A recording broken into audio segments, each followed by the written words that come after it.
Hey, what's up, guys? It's been a while since my last Guild Wars 2 video. I know I had said I was gonna do this video Friday, and that got pushed to Saturday, and then that got pushed to today. It's just been a crazy weekend, and but I'm finally doing it right now. I said I would, and I'll try to keep my promises as best I can. I wanted to talk a little bit about turrets and the March 26th update, that particularly how it affected turrets, because they are what drew me to the class in the first place, and I want to see them work.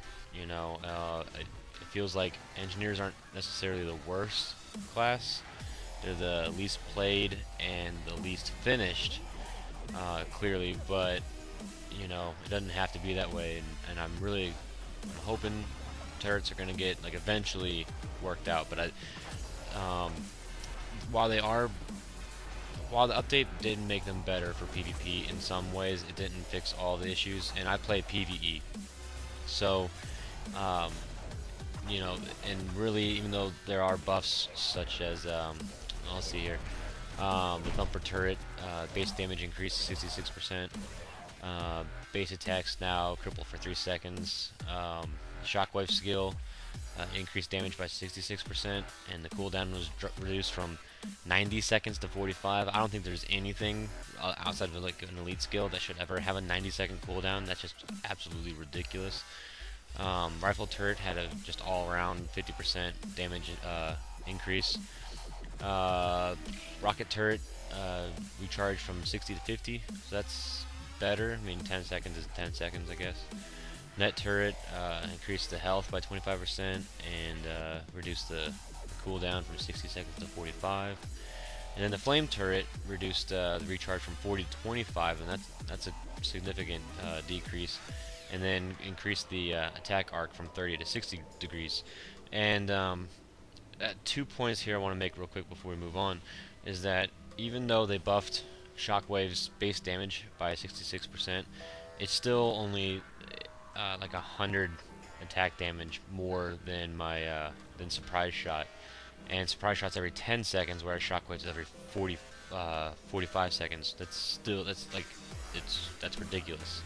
I mean, it's better, but man, 25, 30 maybe, but 45 is ridiculous.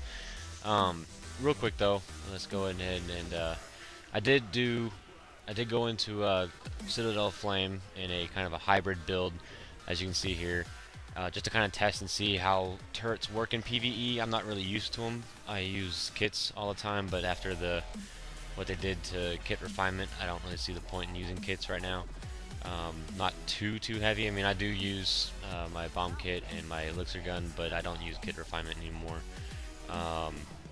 But I wanted to see how turrets work in PvE. So my placement, I still have issues with placement and how, where to put them for the various fights and things.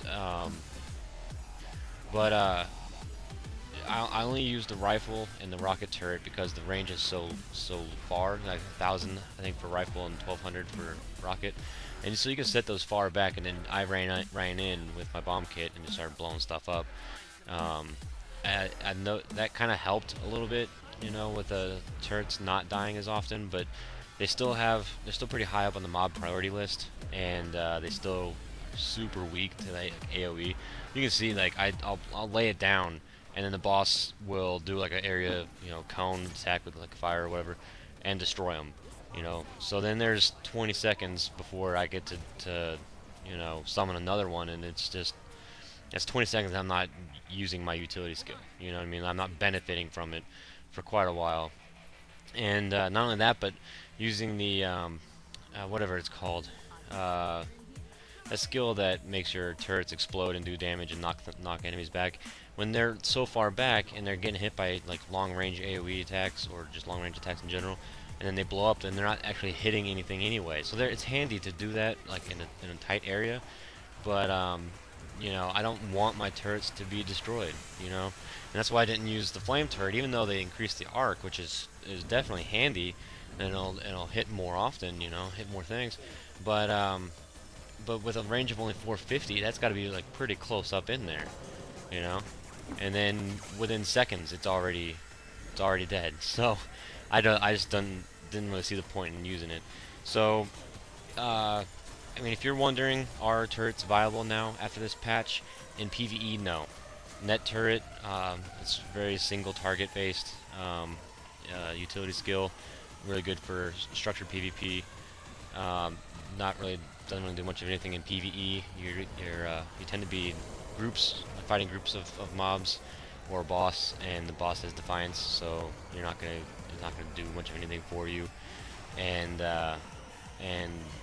what else? Thumper turret, still relatively weak. Cripple is kind of handy, but again, it's more of a PvP thing. It just didn't really work. I tried using it in KOF, but it didn't. It just wasn't as usable as the other two. Rifle is pretty much your go-to turret, and that's about it. So it's kind of hard to make a build centered around turrets. Healing turret is okay. You can lay it down, pick it back up, and on a 15-second cooldown, and then put it back down. So you can actually use that heal more often than the bandage self of the med kit. But then you're not getting the passive bonus of having it placed down where you're getting regeneration for everybody. I don't like using healing turret at all. I'd rather just use my super elixir gun, and it's just more reliable. I can place the water combo field down my super elixir in wherever I want to, and on a relatively decent cooldown. So so basically, all in all, what I'm trying to say is that are they viable in PvE? No. Structured PvP, yeah, they're better. Still very much towards bunkering. You can't really move these things around, not effectively anyway. I mean, you can, but then you're relocating your bunker, you know. So until they fix the issue with mob priority list and AoE, you're not going to really be able to use turrets too much outside of PvP. But anyway, that about does it for this quick update video about turrets, and I'll see you guys next time.